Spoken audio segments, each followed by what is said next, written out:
আপনারা দেখছেন Dhaka Beijing express. Channel 24 ও China media গ্রুপের যৌথ আয়োজনে থাকছে চীন ও বাংলাদেশের নানা খবর। এই বিশ্বে দুর্দান্ত গতিতে এগিয়ে চলা দেশ চীন। প্রযুক্তি ও সংস্কৃতিতে ক্রমাগত বিশ্ব দরবারে ছাপ ফেলছে দেশটি। দেখছে অভিন্ন এক ভবিষ্যতের স্বপ্ন। বাংলাদেশের সাথে চীনের বন্ধুত্বের পথ চলা 5 দশকের। দুই দেশের দ্বিপাক্ষিক সম্পর্কের নানা খাতে এগিয়ে চলার গল্প বলবো আমরা, তুলে ধরব সংস্কৃতির নানা দিক। দর্শক, স্বাগত জানাচ্ছি আমি রাউজে জাবিদা ঐশী। টানা 10 দিনের চীন সফর শেষে বাংলাদেশে ফিরেছে বিএনপি সহ 22 সদস্যের একটি প্রতিনিধি দল। এর আগে ইউনান প্রদেশ দিয়ে শেষ হয় তাদের এই সফর। সেখানে প্রাদেশিক গভর্নরের সাথে মতবিনিময় করেন তারা। খুনমিং থেকে বিস্তারিত জানাচ্ছেন শুয়েফেফে শিখা।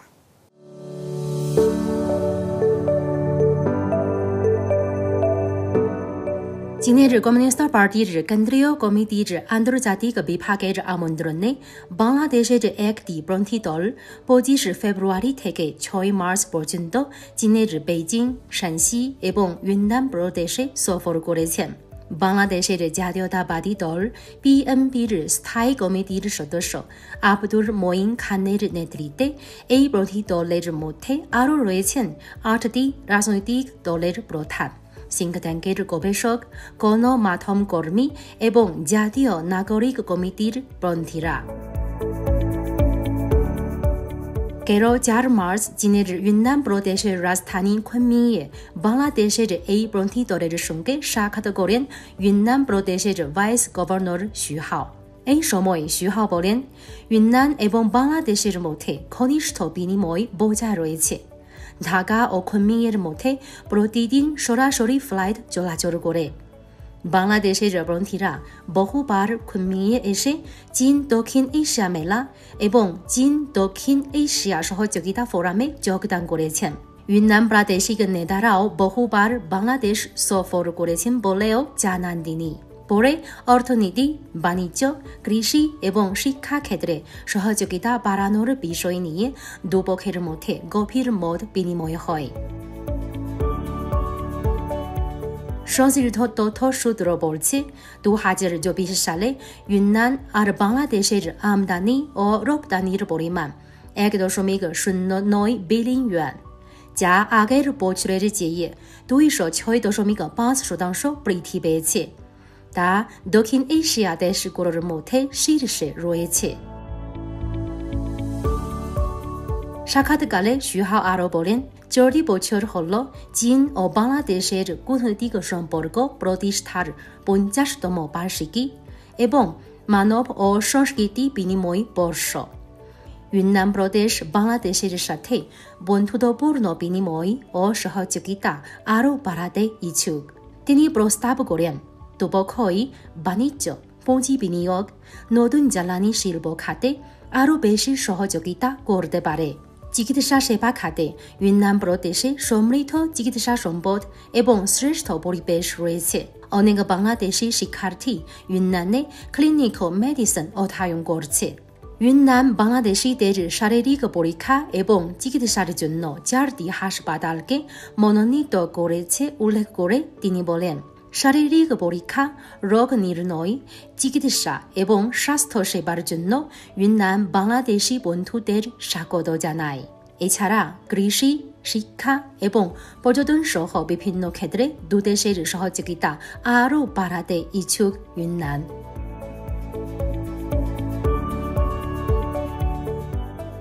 জবাবে বাংলাদেশ প্রতিনিধি দলের প্রধান পিএমপির স্থায়ী কমিটির সদস্য আব্দুল মঈন খান বলেন, কৃষি বাংলাদেশের মূল স্তম্ভ শিল্প। দেশের জিডিপির 1/3 আসে কৃষি থেকে এবং জনসংখ্যার 2/3 জীবিকা কৃষির উপর নির্ভরশীল। শিল্পসহ নানা ক্ষেত্রের উন্নয়নে চীন থেকে অভিজ্ঞতা নিচ্ছে বাংলাদেশ। ভবিষ্যতে পোশাক উৎপাদন সহ অর্থনীতির ক্ষেত্রে চীনের কাছ থেকে অব্যাহত জোরালো সহায়তার প্রত্যাশা করছে বাংলাদেশ। ইউনান প্রদেশ বাংলাদেশের সবচেয়ে কাছের চীনের এক প্রদেশ। বেল্ট অ্যান্ড রোড উদ্যোগে কুনমিং শহর খুব গুরুত্বপূর্ণ ভূমিকা পালন করে। দুপক্ষের মধ্যে এই উদ্যোগের আওতায় আরও ঘনিষ্ঠ বাণিজ্যিক সহযোগিতা বাড়বে বলে প্রত্যাশা ব্যক্ত করেন তিনি। চীনের 14তম জাতীয় গণকংগ্রেস এনপিসির তৃতীয় অধিবেশন শুরু হয়েছে। বুধবার সকালে বেইজিংয়ের মহাগণভবনে অধিবেশন উদ্বোধন করা হয়। উদ্বোধনী অনুষ্ঠানে চীনের প্রেসিডেন্ট শি জিনপিং সহ সিপিসির নেতা ও কর্মকর্তারা এবং এনপিসির 2880 জন প্রতিনিধি উপস্থিত ছিলেন। এ সময় প্রধানমন্ত্রী লি ছিয়াং স্টেট কাউন্সিলের পক্ষ থেকে গেল বছরের সরকারি কাজের প্রতিবেদন এবং নতুন কর্মপরিকল্পনা উপস্থাপন করেন। 5 থেকে 11 মার্চ চলা এই অধিবেশনে এনপিসির স্থায়ী কমিটির কর্ম প্রতিবেদন, সর্বোচ্চ আদালতের কর্ম প্রতিবেদন আর সুপ্রিম পিপলস প্রসিকিউটরের কর্ম প্রতিবেদন পর্যালোচনা করা হবে। প্রতি বছরের বার্ষিক অধিবেশনে দেশের গুরুত্বপূর্ণ নীতিমালা, আইন ও নতুন কর্মী নিয়োগ দেওয়া হয়। এ ব্যবস্থা চীনের সমাজতন্ত্রের গণতান্ত্রিক রাজনীতির প্রতিফলন। 2025 সালে চীনের চতুর্দশ পাঁচশালা পরিকল্পনার শেষ বর্ষ এবং পঞ্চদশ পাঁচশালা পরিকল্পনার শুরু। চীনের দক্ষ কর্মী বাহিনীকে আরও শক্তিশালী করতে বর্ধিত বৃত্তিমূলক প্রশিক্ষণের প্রচার করছেন জাতীয় গণকংগ্রেস এনপিসির ডেপুটি চং ওয়ে। স্কুল পর্যায় থেকে শুরু করে বিভিন্ন বয়সী মেধাবী শিক্ষার্থীদের প্রশিক্ষণ দিয়ে দক্ষ কর্মী বাহিনীতে পরিণত করা সম্ভব বলে মনে করেন তিনি। ফলে একদিকে যেমন দক্ষ জনবল তৈরি হবে, অন্যদিকে জ্ঞান ও প্রযুক্তিকে কাজে লাগিয়ে দক্ষতার সাথে উৎপাদন করা যাবে।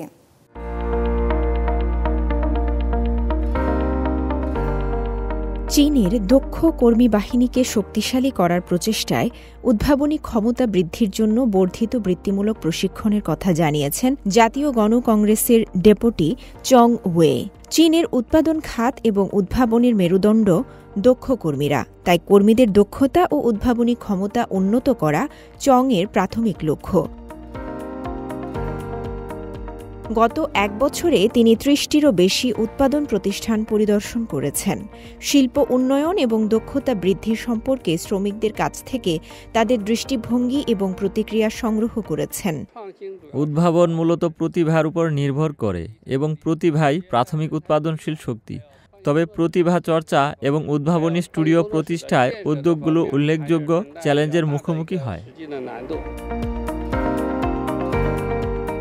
পূর্ব চীনের চিয়াংসি প্রদেশ পরিদর্শনের একটি অভিজ্ঞতা তুলে ধরেন চং ওয়ে। উৎপাদন সরঞ্জামগুলো যেহেতু স্মার্ট হয়ে উঠছে, তাই প্রযুক্তিবিদদের কেবল পরিচালনা দক্ষতাই নয়, সরঞ্জাম রক্ষণাবেক্ষণ এবং আপগ্রেডের ক্ষেত্রেও উন্নত দক্ষতা অর্জন করার আহ্বান জানান তিনি। তবে এই ক্ষেত্রগুলোতে পর্যাপ্ত দক্ষ কর্মীর ঘাটতি রয়েছে এবং কোম্পানিগুলোর বহুমুখী প্রতিভা বিকাশে টেকসই বিনিয়োগের ক্ষমতা নেই বলেও উল্লেখ করেন তিনি। গেল বছর এনপিসির বার্ষিক অধিবেশনে চং একটি প্রস্তাব পেশ করেন, যেখানে তরুণদের প্রতিভা বিকাশের জন্য আর্থিক সহায়তা বৃদ্ধি, দক্ষতা প্রশিক্ষণ, ভর্তুকি এবং উদ্যোগগুলোকে কর প্রণোদনা দেওয়ার আহ্বান জানানো হয়। সে সময় তিনি কর্মচারী প্রশিক্ষণ এবং উদ্ভাবনী স্টুডিওতে বিনিয়োগের আহ্বান জানান। তার পরামর্শ বেশ কয়েকটি মন্ত্রণালয়ের দৃষ্টি আকর্ষণ করে। এরই প্রেক্ষিতে কর্মীদের শিক্ষা ব্যয়ের জন্য কর পূর্ব কর্তনের সীমা মোট মজুরির 2.5% থেকে 8% উন্নীত করে উদ্যোগের উপর বোঝা কমিয়ে দেয় অর্থ মন্ত্রণালয় এবং রাজ্য কর প্রশাসন। কর ছাড়ের সীমা বৃদ্ধি বলতে বোঝায় প্রতিষ্ঠানগুলো কর্মীদের শিক্ষার উপর তাদের ব্যয়ের একটি বৃহত্তর অংশ কর কর্তন হিসেবে দাবি করতে পারে, যার ফলে আমরা কর্মীদের প্রশিক্ষণের জন্য আরও তহবিল বরাদ্দ করতে পারি। 2024 সালে আমাদের কোম্পানির কর্মীদের শিক্ষা ও প্রশিক্ষণের বিনিয়োগ 2023 সালের তুলনায় 13% বৃদ্ধি পেয়েছে এবং অত্যন্ত দক্ষ কর্মীদের অনুপাত 5% বৃদ্ধি পেয়েছে। চংয়ের প্রস্তাবটি all China federation of trade union থেকেও ইতিবাচক সাড়া পেয়েছে, যা প্রাসঙ্গিক ব্যবস্থা উন্নত করা, প্রতিভা বিকাশের সহায়তাকারী নীতিগুলোকে ত্বরান্বিত করা এবং উদ্ভাবনী স্টুডিওগুলোর জন্য তহবিল স্থাপনের প্রতিশ্রুতি দিয়েছে। এই বছরের এনপিসি অধিবেশনে বিশ্ববিদ্যালয়, শিল্প ও গবেষণা প্রতিষ্ঠানের মধ্যে সমন্বয় গড়ে তুলতে একটি নতুন প্রস্তাব জমা দেওয়ার পরিকল্পনা করেছেন চং। তার এই পরিকল্পনার মাধ্যমে জ্ঞান এবং প্রযুক্তিকে দক্ষতার সাথে উৎপাদনে রূপান্তর করা যায় এবং শিল্প আপগ্রেডের সাথে সামঞ্জস্যপূর্ণ একটি নতুন কর্মী বাহিনী তৈরি করা সম্ভব। ঢাকা বেজিং এক্সপ্রেসে নিচ্ছি একটা বিরতি, সাথেই থাকুন।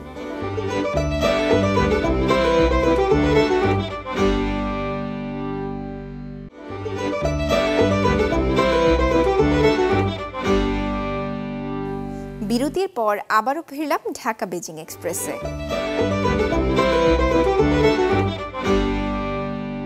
চীনের শীর্ষ বৈদ্যুতিক গাড়ি নির্মাতা প্রতিষ্ঠান বিওয়াইডি এবং ড্রোন প্রস্তুতকারক প্রতিষ্ঠান ডিজেআই বিশ্বের প্রথম মাউন্টেড ড্রোন সিস্টেম কার চালু করেছে। প্রযুক্তি দুনিয়ায় এটি যুগান্তকারী পরিবর্তন আনবে বলে মনে করেন সংশ্লিষ্টরা।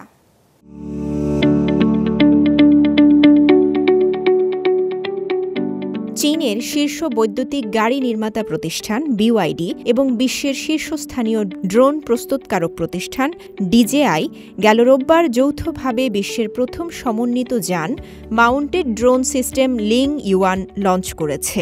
এর ফলে বিওয়াইডি বিশ্বের প্রথম অটোমেকার হয়ে উঠেছে যারা অনবোর্ড ড্রোন প্রযুক্তি সমৃদ্ধ গাড়ি ব্যাপকভাবে উৎপাদন করছে। নতুন এই গাড়ি চালকরা এক ক্লিকেই রাস্তার ছবি, ট্রাফিক পর্যবেক্ষণ কিংবা জরুরি পরিস্থিতিতে এই ফিচারগুলো ব্যবহার করতে পারবেন বলে জানিয়েছেন বিওয়াইডি চেয়ারম্যান। বিওয়াইডি ও ডিজেআইয়ের মধ্যে সহযোগিতা কেবল একটি গাড়িতে ড্রোন স্থাপন করা নয়, বরং গাড়ির নকশাকে ভূমি থেকে পুনরায় চালু করা, গাড়ি এবং ড্রোনের মধ্যে গভীর সংমিশ্রণ অর্জন করা। পর্যবেক্ষকরা এই উদ্যোগকে ডিজিটাল এবং মোটর গাড়ি প্রযুক্তি একীভূত করার ক্ষেত্রে একটি সাহসী পদক্ষেপ হিসেবে দেখছেন। পাশাপাশি স্মার্ট গতিশীলতা এবং আকাশপথে প্রয়োগের এক নতুন সম্ভাবনার দ্বার উন্মোচিত হবে। এটি ডিজিটাল এবং মোটর গাড়ি খাতের মধ্যে একটি ক্রস ইন্ডাস্ট্রি সহযোগিতা, যা অবিশ্বাস্যভাবে দুর্দান্ত। প্রকল্পটি 200 মিলিয়ন ইউয়ান ডলারের হিসেবে, যা $27.5 মিলিয়ন মার্কিন ডলারের একটি যৌথ উদ্ভাবনী তহবিল থেকে এসেছে, যার সাথে 185টি গবেষণা ও উন্নয়ন সাফল্যের জন্য 2000 প্রকৌশলী জড়িত। সংশ্লিষ্টরা বলছেন, বিওয়াইডি এবং ডিজেআইয়ের যুগান্তকারী এই মাউন্টেড ড্রোন সিস্টেম চীনের ক্রমবর্ধমান বেসরকারি খাতকে নিয়ে যাবে এক অনন্য উচ্চতায়। চীনে শুরু হয়েছে এক অভিনব রেলগাড়ির যাত্রা, তবে এর আরোহী মানুষ নয়, বরং ফসল। দক্ষিণ চীনের ইউনান প্রদেশের একটি কাউন্টির ক্ষেতের মধ্য দিয়ে যাওয়া এই রেল ব্যবস্থা কৃষি খাতে যোগ করেছে নতুন মাত্রা। কৃষিকাজে ব্যবহারের জন্য স্মার্ট মিনি ট্রেন উল্লেখযোগ্যভাবে সবজি পরিবহনকে ত্বরান্বিত করে কমিয়ে দিচ্ছে শ্রম খরচ। ট্রেন চলছে কিন্তু তাতে নেই যাত্রী, শুধু শস্য নিয়ে চলছে জমির মাঝ দিয়ে। এমন ব্যতিক্রমী এই উদ্যোগ চীনের ইউনান প্রদেশে। দক্ষিণাঞ্চলের এই প্রদেশে ক্ষেতের মধ্য দিয়ে একটি অভিনব রেল ব্যবস্থা খামার কার্যক্রমকে দিচ্ছে নতুন এক রূপ। কারণ কৃষি ব্যবহারের জন্য তৈরি স্মার্ট মিনি ট্রেন একই সাথে যেমন উল্লেখযোগ্যভাবে সবজি পরিবহনকে ত্বরান্বিত করে, তেমনি কমিয়ে আনে শ্রমিক খরচও। শ্রমিকরা বেগুন সংগ্রহ করে চাপিয়ে দেয় ক্ষেতের মাঝে চালবিহীন এই মিনি ট্রেনে। এরপর রিমোট কন্ট্রোলের সাহায্যে ট্রেনটি ক্ষেত থেকে সরাসরি প্যাকেজিং ওয়ার্কশপে পৌঁছে দেয় এই সবজির ঝুড়ি, যেখানে সবজিগুলোকে বিক্রির জন্য প্রস্তুত করা হয়। মিনি ট্রেন হলো মূলত একটি ছোট পরিবহনের ব্যবস্থা, যা দুর্গম ভূখণ্ডে সবজি খামারের কাজ বাঁচাতে তৈরি করা হয়েছে। একটি বৈদ্যুতিক মোটর, সমতল কার্গো প্ল্যাটফর্ম এবং একটি আধুনিক ট্র্যাক সিস্টেম দিয়ে সজ্জিত এই যানটি একবারে 200 কিলোগ্রাম পর্যন্ত বহন করতে পারে। ট্রেনটিতে উন্নত নানা বৈশিষ্ট্য রয়েছে, যার মধ্যে রয়েছে স্থিতিশীল চড়াই উতরাই পরিবহন, নমনীয় বাঁক, সামনের দিকে এবং বিপরীত দিকে চলাচলের সক্ষমতা এবং জরুরি ব্রেকিং, যা এটি পাহাড়ের জটিল ভূখণ্ড জুড়ে শাকসবজি, সার এবং অন্যান্য কৃষি পরিবহনের কাজে ব্যবহার করা হয়। এতে চাষিদের সময়, শ্রম, খরচ সবটাই কমে আসে। স্থানীয় কর্তৃপক্ষ দীর্ঘদিন ধরে পাহাড়ি অঞ্চলে কৃষি যান্ত্রিকরণের চ্যালেঞ্জের মুখোমুখি হয়ে আসছিল। সম্প্রতি এই সমস্যার সমাধান করেছেন এই মিনি ট্রেনের মতো উদ্ভাবনী কৌশলগুলো। বীজ বপনের জন্য ড্রোন এবং পরিবহনের জন্য মিনি ট্রেন সহ স্মার্ট কৃষি সরঞ্জামের ব্যবহার অঞ্চলটির কৃষি পদ্ধতিগুলোকে দ্রুত রূপান্তরিত করছে এবং কৃষকদের আয় বৃদ্ধিতেও সহায়তা করছে। শুধুমাত্র মেংডিং শহরে 93,000 হেক্টরের বেশি জমিতে সবজি উৎপাদন করা হয়, যার বার্ষিক উৎপাদন 4,80,000 টন। এই বিপুল পরিমাণ ফসলের বাজার মূল্য 2.5 বিলিয়ন ইউয়ান বা প্রায় 350 মিলিয়ন মার্কিন ডলার। ঢাকা বেজিং এক্সপ্রেসে নিচ্ছি আরও একটা বিরতি, সাথেই থাকুন।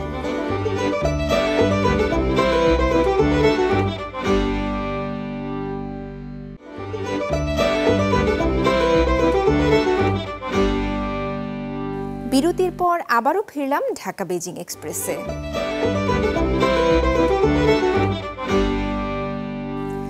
চলচ্চিত্রে একের পর এক বাজিমাত চীনের। কিছুদিন আগে নববর্ষের লম্বা ছুটিতে মুক্তি পাওয়া চলচ্চিত্রগুলোর বক্স অফিস সাফল্য পুনর্জীবিত করেছে বিনিয়োগকারীদের আস্থা।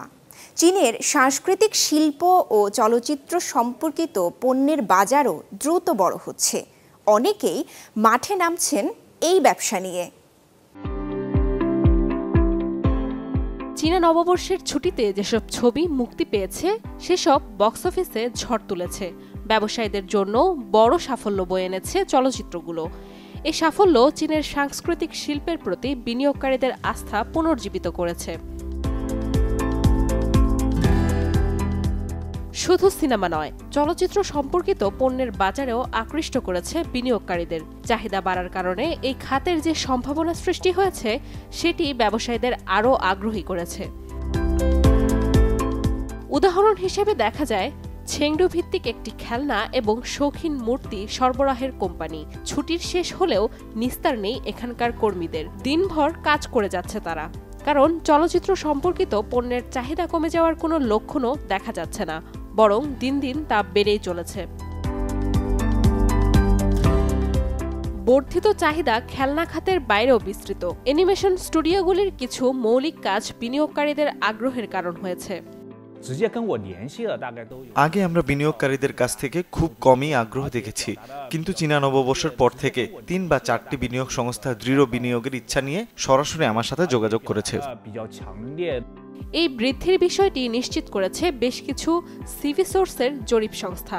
তাদের মতে বিনোদন এবং মিডিয়া খাতে অর্থায়ন চুক্তির সংখ্যা আগের মাসের তুলনায় জানুয়ারিতে প্রায় 40% পর্যন্ত বৃদ্ধি পেয়েছে। ঢাকা বেজিং এক্সপ্রেস আজ এ পর্যন্তই। চীন ও বাংলাদেশের দ্বিপাক্ষিক সম্পর্ক এবং নানা ঘটনা প্রবাহ নিয়ে আবার দেখা হবে পরবর্তী পর্বে, একই দিনে একই সময়ে চ্যানেল 24-এ।